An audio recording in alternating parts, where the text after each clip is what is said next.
की बहुत बहुत मुबारक हो, मुबारक हो। अभी हमारे बीच में न्यूज़ मीडिया की ओर से हमारे बीच में आज़ाद भाई जी आए हुए हैं। आपका न्यूज़पेपर निकलता है अमन के सिपाही और चैनल भी है अमन के सिपाही। चैनल कौन सा? समाचार इंडिया न्यूज़ के नाम से इनका चैनल है, जिसमें इनका आता है। ठीक है, तो अभी हम भाई जी को तिलक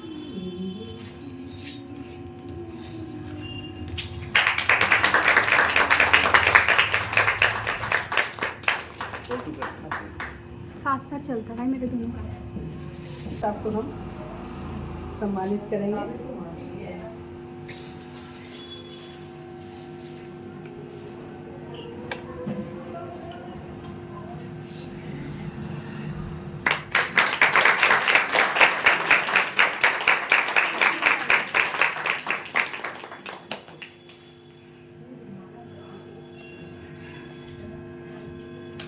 ओम शांति। ओम शांति। ओम शांति। जो आप ये मेला देख रहे हैं, ये मेला लगाने के पीछे पर्पस ये है कि अभी आपने देखा लोग कुंभ पर गए, यहाँ से बड़ी खुशी खुशी गए और ये सोच के गए कि 5,000 रुपये में जाके आ जाएंगे, कुंभ नहा के आएंगे। और जो भी लौट कर आए, मेजॉरिटी ने यही बताया 12,000, 13,000, 10,000 लग गए। और आने के बाद हर एक ने बताया परेशानी बढ़ी, ये हो गया, वहाँ वो हो गया। अभी जो आज लौटे हैं उनका तो अनुभव और ही निराला है। बोलते अभी तो भोजन भी खाने को जो मिल रहा है बिल्कुल ऐसे समोसे में भी क्या मिला के दे रहे हैं, मतलब बयान नहीं करें तो अच्छा है ना। और शुद्धता भी थोड़ी सी वो हो गई है, क्योंकि इतने सारे लोग आए हैं तो इतने सारे तो शौचालय वगैरह होते नहीं है ना। उस हिसाब से कितना भी कर लो अरेंजमेंट तो भी होता नहीं है ना। तो इसलिए थोड़ा सा जो भी आ रहे हैं वहाँ से, मतलब 10% लोग ऐसे होंगे जो संतुष्ट होकर आ रहे हैं, बाकी 90% तो असंतुष्ट होकर के ही आ रहे हैं, है ना। ऐसे आ रहे हैं सभी।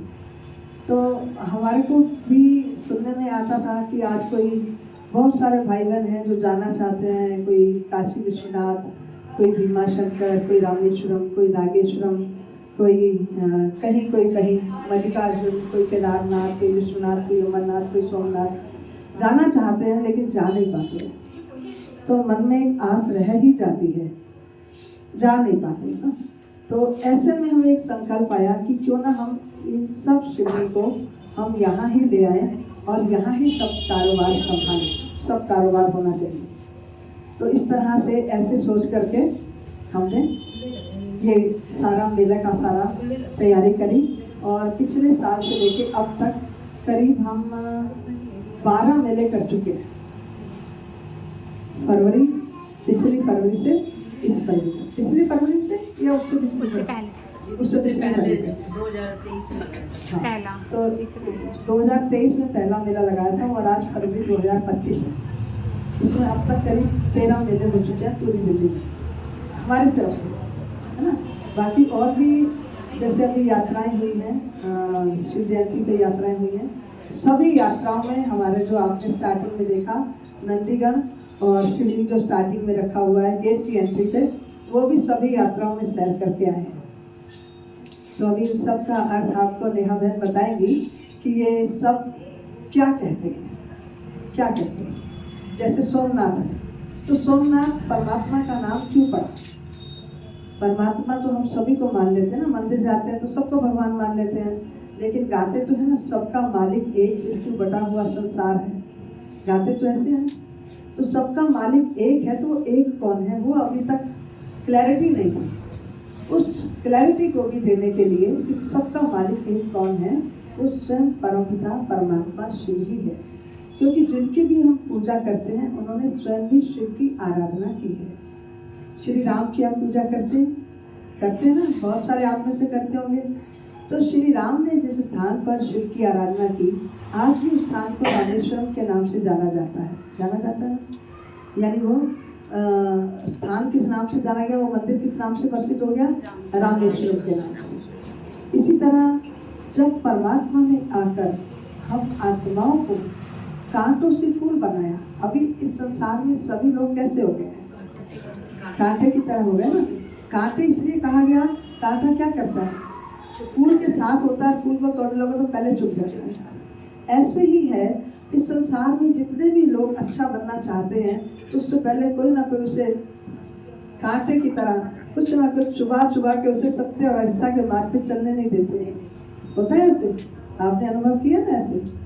तो इस समय जब सारी दुनिया ऐसी बन जाती है, जो एक दूसरे को या कांटे लगाते हैं या टॉन्टिंग करते हैं, मतलब बोल ऐसे होते हैं जो कांटे जैसे होते हैं, व्यवहार ऐसा होता है जो कांटे जैसा होता है।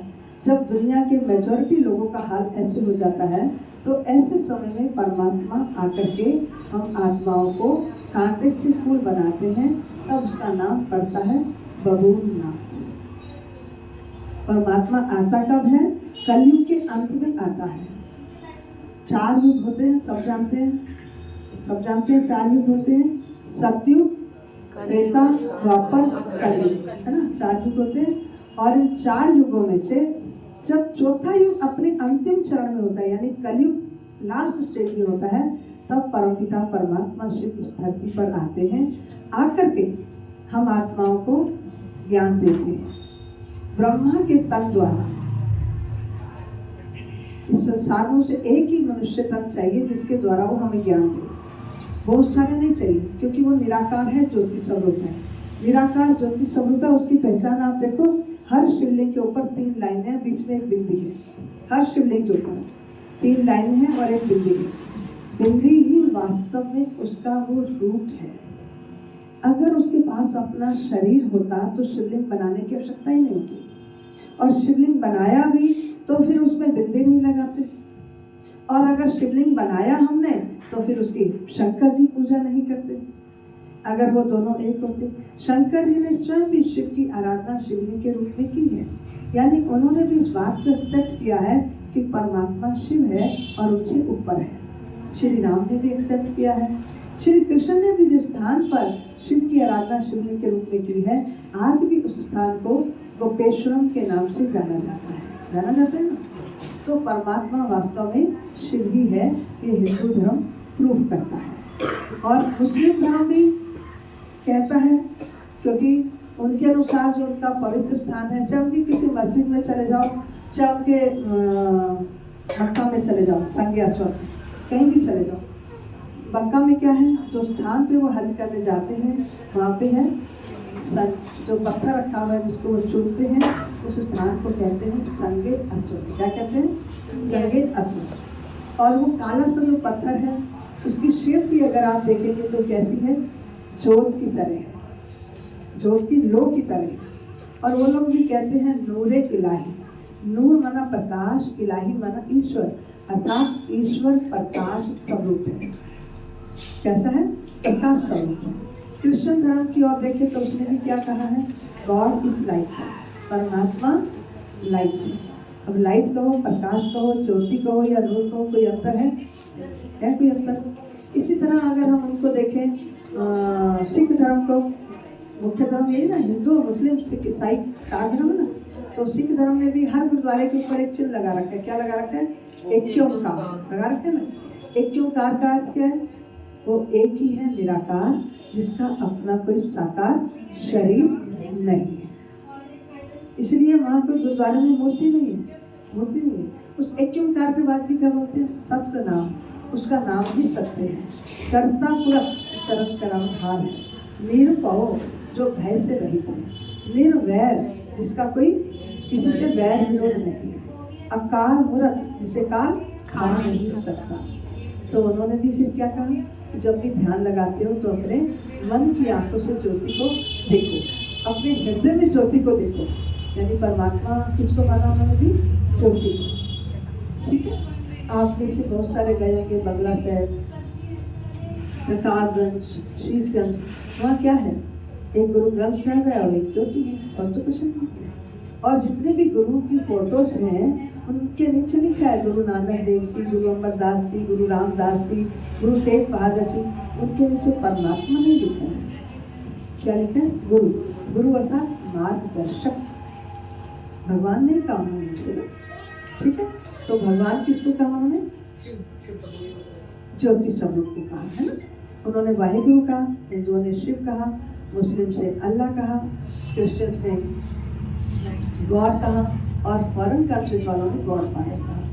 उन्होंने भी एक स्टैंड पर कैंडल लगाई और वो कैंडल जलाई, उस लोग को देखते हुए वो लोग भी आंख बंद करते हैं और ध्यान करते हैं। तो वास्तव में हर धर्म ने एक्सेप्ट किया कि परमात्मा कौन है? ज्योति स्वरूप है। इसीलिए उस परमात्मा के दर्शन कराने के लिए हम ये सारे शिवलिंग यहाँ लेकर आए, ताकि सभी को इधर उधर जाना ना पड़े। सब तो जा भी नहीं सकते ना, लिमिट में ही सब जा सकते हैं ना।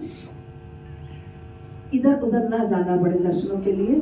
सबके पास इतना वक्त भी नहीं होता, सबके पास इतना पैसा भी। बहुत भाग्यशाली है लोग, बहुत मेहनत से, बहुत सारा धन खर्च करके, बहुत कठिनाइयों से, पैरों में छाले डाल के, न जाने कैसे कैसे इन तीर्थों पर पहुंचते हैं।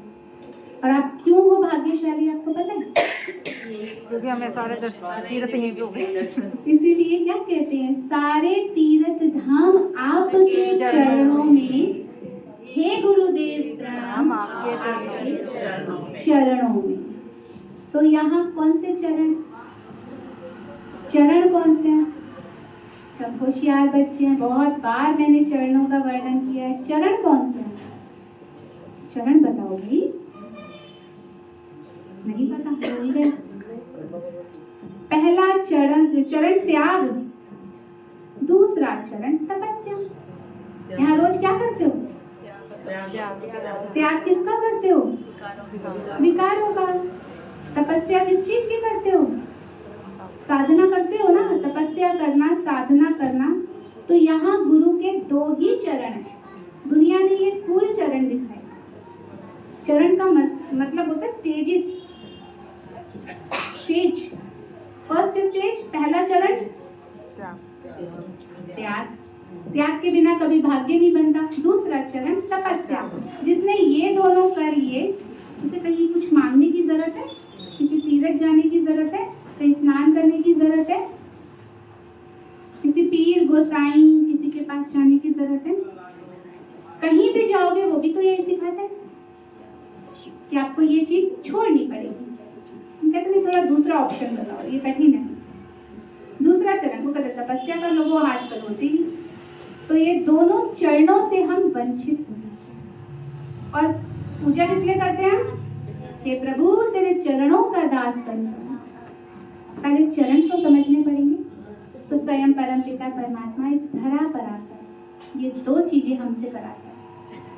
गुप्त हमें पता भी नहीं चलता हम कब त्याग कर बैठते हैं। बड़ी जान से प्यारी थी ये चीजें। ये ना टेस्ट जाता नहीं है, ये नहीं जाता, वो नहीं, पता भी नहीं चला कब मुरली सुनते सुनते, बाबा मीठे बच्चे कहते कहते सब चीजों का त्याग आसानी से करते हैं। सभी त्यागी बैठे हैं, करिए ना।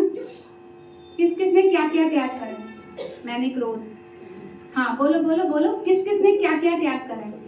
किसी ने आलस्य, किसी ने अलबेलापन, किसी ने अपनी कमी कमजोरियों का। यहाँ सभी त्यागी हैं और रोज के तपस्वी मूर्ख बच्चे भी हैं। सब दीदी से मीठी मीठी मुरली सुनते हैं, रोज ऑनलाइन भाग भाग के भी आते हैं सेंटर पे। तो आपको किसी चरणों की जरूरत नहीं है। फिर क्या कहा? फिर एक और भी बड़ा अच्छा गाते हैं प्रार्थना में, गुरु गोविंद दो खड़े तो मैं काके लागू पाऊं, बलहारी गुरु आप दी जिस गोविंद दियो मिलाए।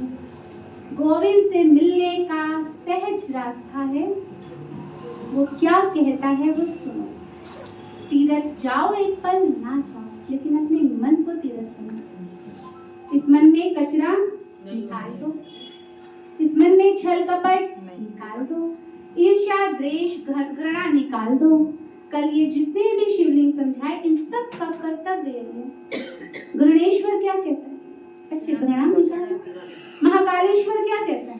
क्या कहता है? देहभान को त्यागो। वो नहीं त्यागा, वहां पता नहीं कौन सी मिट्टियां लाला के ऊपर डाल दी। देह की मिट्टी का वो क्या करेगा? जिसके पास खुद देह नहीं है वो आपकी देह की मिट्टी का क्या करेगा? मेरे को चाहिए कुछ और मुझे कोई कुछ दे, मैं क्या करूं इसका? मुझे तो वो चाहिए। तो आज पूरी दुनिया ने क्या चढ़ाया? बैर चढ़ाया या बेर चढ़ा दिए? बेर। फिर अंदर का विष तो निकला नहीं, बाहर का विष रूपी धतूरा। एक जरा खुद भी खा लो, मुक्ति को प्राप्त कर लोगे। एक खा के देखो, खुद नहीं खाया, उसको सबने दिया। एक अक का पत्ता खुद खाओ, सारे झंझटों से मुक्त। क्यों नहीं खाना?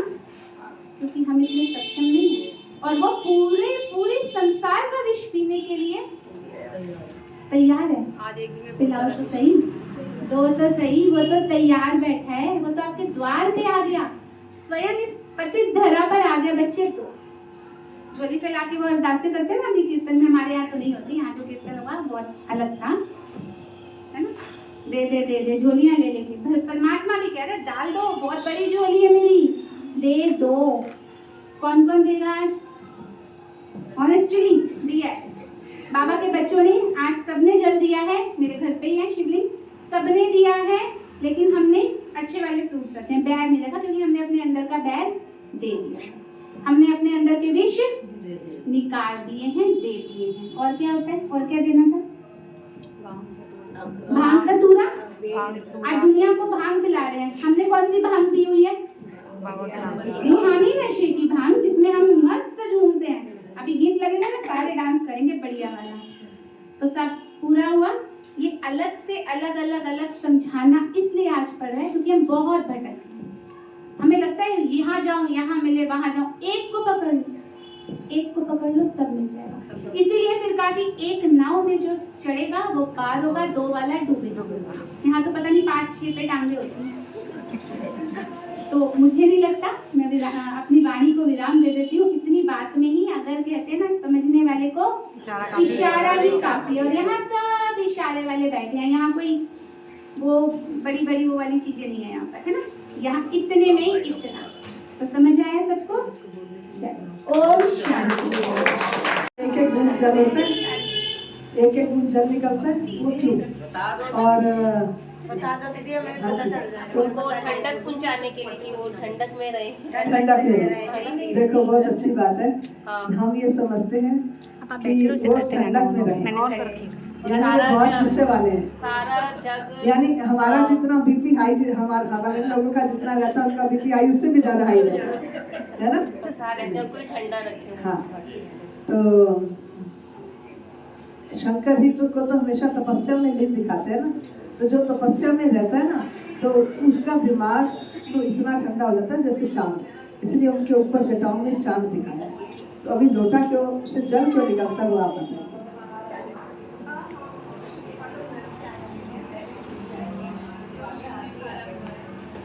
ओम शांति। ओम शांति। थोड़ा सा रिवाज का है, समझने की कोशिश करना।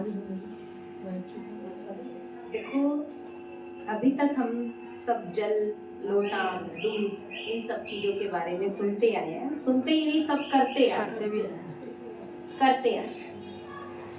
तो कहने वाली बात ये होती है कि अगर ये हमारे जीवन का सबसे, कहते हैं, महत्वपूर्ण चीज होती है जल। अगर हम जल ना पिए तो हमारे शरीर में क्या होता है? बीमारियां शुरू हो जाती है। इसलिए डॉक्टर भी कहता है जल पीना चाहिए। 75% बताते हैं, 60 में भी बताते हैं, क्योंकि उसका हमारे जीवन में सबसे बड़ा महत्व है। सिर्फ यही नहीं कि हमारे हेल्थ के अकॉर्डिंग महत्व है, लेकिन जल की जो क्वालिटी है, शीतलता, वो शीतलता हमारे जीवन का सबसे महत्वपूर्ण हिस्सा है। अगर हम अपने जीवन में शीतलता ही नहीं लाएंगे तो आपको क्या लगता है आप कहाँ सक्सेसफुल हो? आपको लगता है कि कोई ऐसी चीज हो जहां बिना शीतलता के आप चल जाओगे? अगर उस पे लोटा भी जल चढ़ाया जाता है, वो किस पर्पस से है, तो पहली बात ये होती है कि वो जल का ही मेन महत्व ये रहता है कि हमें परमात्मा को ना पल पल याद करने की बहुत जरूरत है। क्योंकि शीतलता, अगर हम अपने आप से बात करें तो क्या हम सारे शीतल हैं? सत है तो कितने हैं? सिर्फ अपने घर और बच्चों के लिए शीतल बन जाते हैं, वो भी मन करता है तो, नहीं तो कैसे होते हैं वो सारे फैमिली वाले जानते हैं, मुझे बताने की जरूरत नहीं है ना।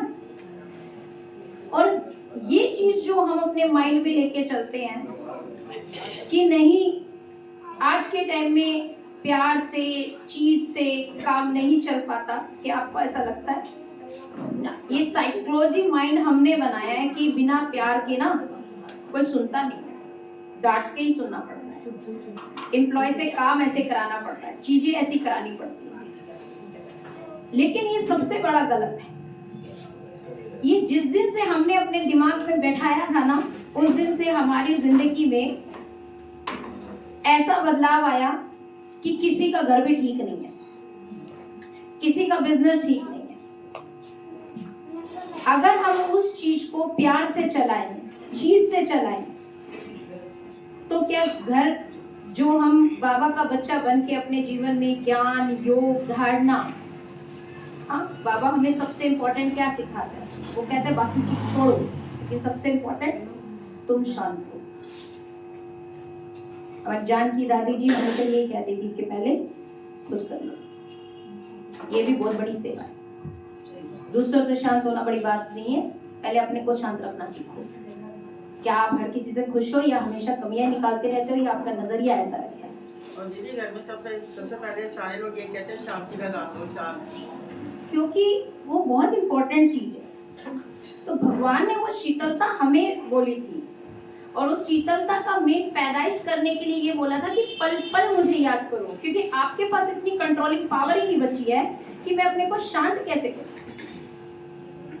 तो शांत करने के लिए भगवान ने कहा कि तुम मुझे पल पल याद करो, तो तुम ठंडे भी रहोगे, तुम्हारा जीवन जो है सहज रीति से निकलेगा, और जो भी आपका परिवार है, चीजें हैं, वो शीतलता के कारण प्यार से चलेगी। अगर हमारे पेरेंट्स ही हम पे चिल्ला के, और उन्होंने ही हमें ये तरीका सिखाया है कि आप भूत हो, कहते हो क्या कहावत है, लातों के भूत बातों से नहीं मारते। ये कहावतें कहाँ से आई है? हमारे घर वालों ने सिखाई है, समाज ने सिखाई है, लेकिन बाबा ने हमें क्या सिखाया है?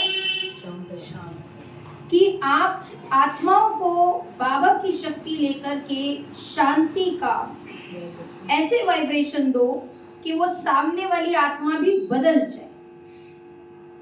बाबा ने हमें कहा है कभी भी आप उनको ताना मारो, उल्टा बोलो, गलत सोचो, कभी भी बाबा ने बोला, बाबा तो इतना मना करते हैं कि अपने बारे में भी गलत सोचने की जरूरत नहीं है।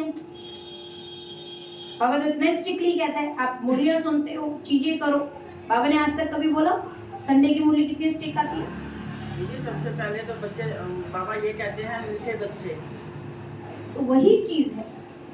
तो अगर भक्ति के हिसाब से देखा जाए, हमने वो चीज अपने जीवन में नहीं ली, लेकिन भगवान को शीतलता की ज्यादा जरूरत है, तो उस पर दे दनादन जल चढ़ाया गया, और नहीं बस चला तो लोटा लगाकर ही लटका दिया गया कि भैया तू ही शांत रह ले, क्योंकि हम तो सुधरने वाले हैं नहीं। तो हमारे को देख देख के चलाने के लिए तुम्हें शीतलता की ज्यादा जरूरत होगी। तो ये चीजें हम लोगों ने गलत की। हमारा जीवन बहुत अच्छा है, अगर हम सब उसको सही दिशा में जीने की प्रेरणा जगा लेना अपने अंदर, तो जो बाबा जिस कार्य के लिए संसार में आया है, स्वर्ग बनाने के लिए, तो हमारे घर से ही हमारी शुरुआत शुरू हो जाएगी। तो पहले हम उसको अपने अंदर से करें।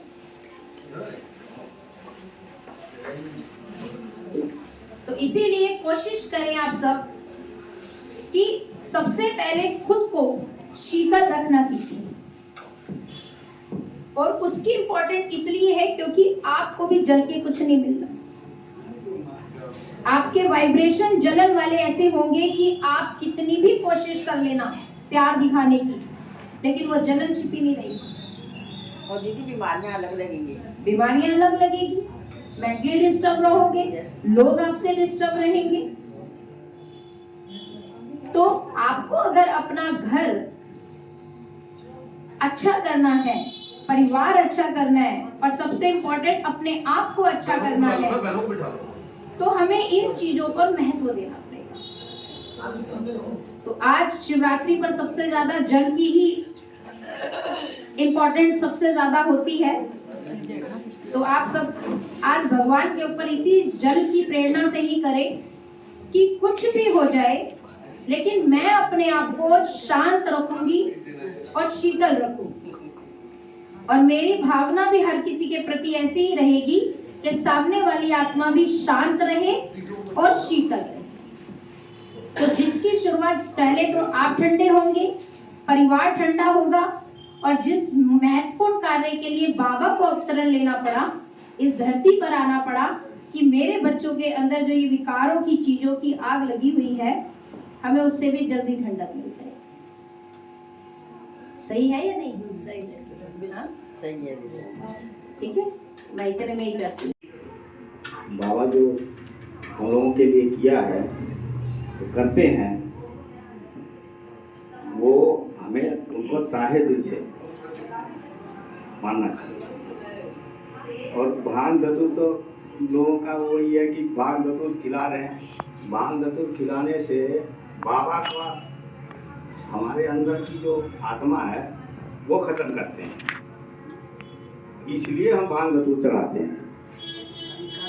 हाँ, अहंकार, हमारा अहंकार जो खत्म करते हैं वो बाबा करते हैं, हमारे चढ़ाने से नहीं होता।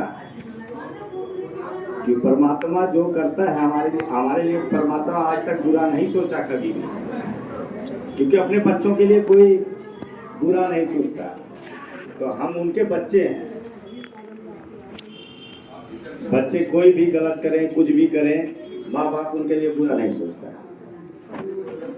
तो इसलिए हमको भी बाबा के चरणों में समर्पित रहना चाहिए। बस मैं इतने कह के अपना विराम देता हूँ। अरे बात निकली भांग की कि आज के दिन भांग भी सब पीते हैं, रात को घोट घोट के ना। भांग पीने से चढ़ता है नशा, चढ़ता है नशा। कौन सा नशा परमात्मा चढ़ाते हैं? परमात्मा इस समय आकर के हमको नशा चढ़ाते हैं कि बच्चे इस समय तुम इस पढ़ाई को पढ़कर मनुष्य से देवता बनते हो, ये नशा अपने आप को चढ़ाओ। और हमारा पुरुष प्रधान देश है, हमारे पास भाई भी बैठे हैं, कोई भी भाई इस बात का बुरा ना माने, लेकिन सत्यता ये है कि पुरुष प्रधान देश है। उन लोगों को जब खुद को पीने की इच्छा है तो ये सिंबॉलिक बन गया कि शंकर जी भी भांग धतूरा पीते हैं, इसलिए हम भी पी सकते हैं। अगर शंकर जी भांग धतूरा पीते हैं तो फिर उनको मंदिर में बैठा के उनकी पूजा की जाती है। क्यों करते हो उनकी पूजा? अगर उनकी पूजा करते हो तो घर में पतिदेव जब पीकर आते हैं भांग धतूरा, फिर उनकी भी पूजा करो। फिर उस दिन घर में महाभारत क्यों कर देते हो? है ना, उस दिन घर में महाभारत नहीं होनी चाहिए, उनकी पूजा होनी चाहिए। होनी चाहिए कि नहीं, बताइए भाई साहब? नहीं होनी चाहिए, क्योंकि वो खुद कह रहे हैं कि उस दिन उनकी पूजा नहीं होनी चाहिए, महाभारत होती है। तो सत्यता ये है, शंकर जी भांग धतूरा नहीं पीते हैं, भांग धतूरा नहीं पीते हैं। ये तो अपने आप को बचाने के लिए सिंबॉलिक बनाया गया है। कोई भी देवी और देवता या कोई भी भगवान कोई भी अशुद्ध खान पान नहीं करते हैं, कोई भी अशुद्ध खान पान नहीं करते हैं। आप बताओ, कभी किसी मंदिर में अंडे का भोग लगाया गया? कभी किसी मंदिर में प्याज लहसुन का भोग लगाया गया? कभी किसी मंदिर में बकरे का भोग लगाया गया? नहीं लगाया गया। अगर वो ये भांग पी सकते हैं तो फिर अंडा भी खा सकते हैं, प्याज लहसुन भी खा सकते हैं, फिर प्याज लहसुन क्यों नहीं खाते? ये तो हमने अपनी साइड सेफ रखने के लिए किया है। वास्तव में परमात्मा ने हमें नशा चढ़ाया कि बच्चे इस समय तुम इतनी खुशी में रहो कि कौन तुम्हें मिला है? भगवान मिला है, भगवान धरती पर आ चुका है। वो हमें अपना, उसने हमें अपना बच्चा बनाया है, तो अधिकारी बन करके उससे अपने बातचीत करो, उससे ध्यान लगाओ, योग लगाओ, मेडिटेशन करो। जब हम रोज उससे मेडिटेशन करते हैं, ध्यान लगाते हैं, तब हमारी हर बात वह सुनता है, हमें हर पल वो देखता है और हमारी सब इच्छाएं वो पूर्ण करता है। तो ये खुशी होनी चाहिए। जब खुशी होती है तो नशा भी चढ़ता है। आप देखो, जिस घर में जिस दिन जिसको खुशी होती है उस दिन उसके पाँव धरती पर नहीं होते हैं। जैसे एक माँ के बेटे की शादी होती है तो उस दिन माँ के पाँव धरती पर होते हैं। वो पूरा ही महीना वो जैसे उड़ रही होती है ना, होती है ना। तो जब आपको ये खुशी रहेगी कि मुझे कौन मिला है, भगवान मिला है, तो आपके पाँव धरती पर नहीं रहेंगे, तो आप खुशी में झूमते रहेंगे। तो खुशी का नशा चढ़ाना है, ठीक है। तो अभी हम पहले फ्लैग होस्टिंग करते हैं, ठीक है।